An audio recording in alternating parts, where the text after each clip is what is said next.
Hello and welcome to week 11. We are just cruising right along here. Week 11 in Psych Seminar, and we are going to be looking at the second discussion in Chapter 8. And Chapter 8 is about career planning, but Chapter 8 discussion B, what I'm asking you to do is actually I've provided you some resources from Psi Beta, which is the honor society of which we have the only main chapter.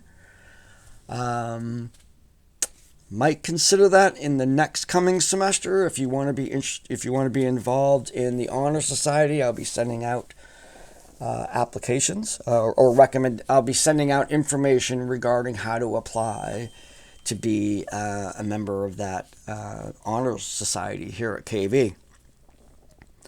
I'm asking you to look at some career development resources and kind of expand your horizons a bit. You might have your particular place of where you want to go, your plan about what you want to do with psychology. I want you to look at those areas, but I also want you to look at some other areas. I want you to experience again the breadth of psychology, the different pathways that you can go. Doesn't change anything that you're doing right now, all the way to, going into graduate school, but kind of widen your horizons a bit by looking at the different resources and playing around in those and discussing different ideas. Now, these are ones, they're not like, oh, I looked at this, but I'm not interested.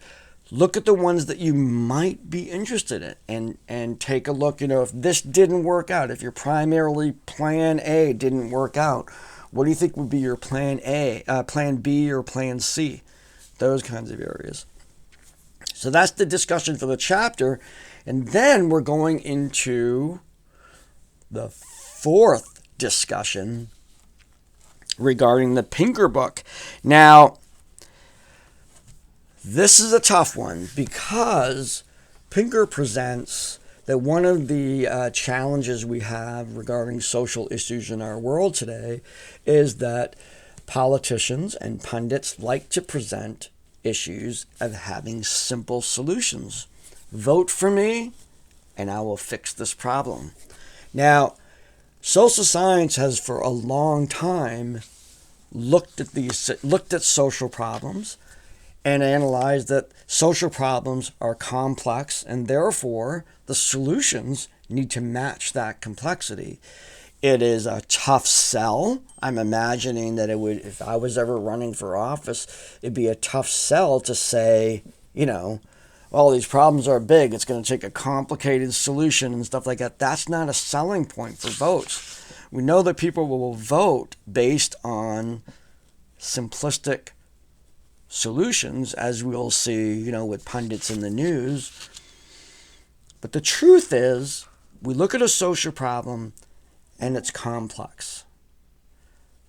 This is a part of two things. As you're developmentally, when you have formal operational thinking, you should start to be able to see all sides of a story. We took something like the Russian invasion of Ukraine.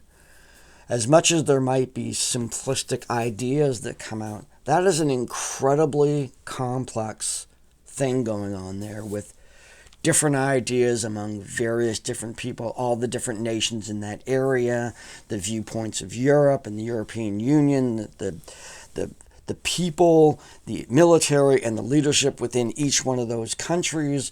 What does America think about its role in there and the conflict with that? And then how that affected the worldwide grain availability. Who knew until the war happened that so much food was coming out of Ukraine? I even had there's a piece of software that I've been using for years. It's Clean My Mac. It's an automatic sort of maintenance piece of software. And when all that started, I got an email, and it so happens that that computer company that built that software is located in Ukraine. And they were talking about their plans to move some of their support staff out of the Ukraine. And I was like, I didn't even know they were from Ukraine. And yet all of these complexities about something like the war, even though what we'll hear are simplistic solutions, they're actually complex. I want you to take on, in the part 4 discussion, it's actually our 5th discussion, but it's part 4, and to take on a social issue and seek the complexity. Don't seek the simple solution. Seek for anything. It could be it could be the abortion thing. It could be same-sex marriages. It can be the courts or how people count votes. It could be any one of those you could look, but I want you to see the gray. Social scientists, when they're at the table of discussion, that's what we bring. The mentality that we have is that simple solutions will solve simple problems. And sometimes that's the limit of our ability, but we bring to the table the notion that things are often more complex than we want them to be.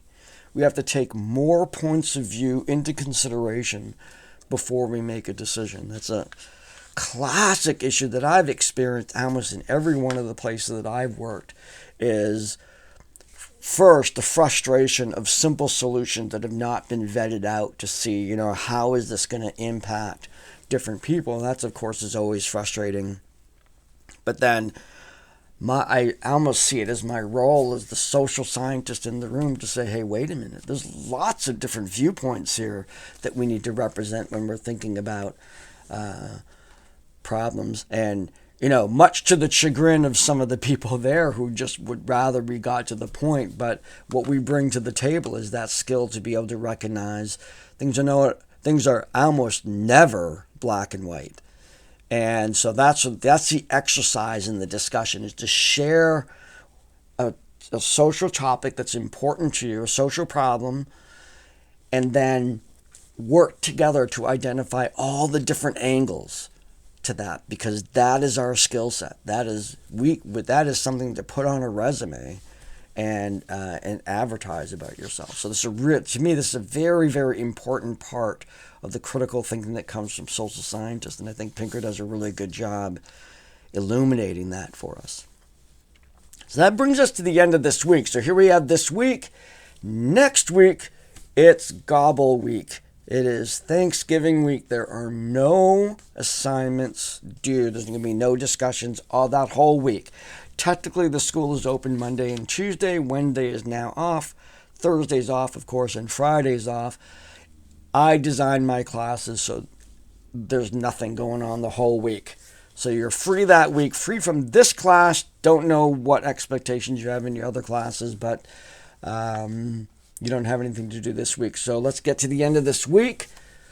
I will still be around during that period of time if you need to reach out with any questions or anything. I know we're still in the registration process and still getting some people. A lot of you have. I'm really happy about that. I'm going to be following up on that through this week to help you get all registered up for spring and summer if you choose to do summer. So I'll be reaching out to people individually if you have not quite gone to that yet.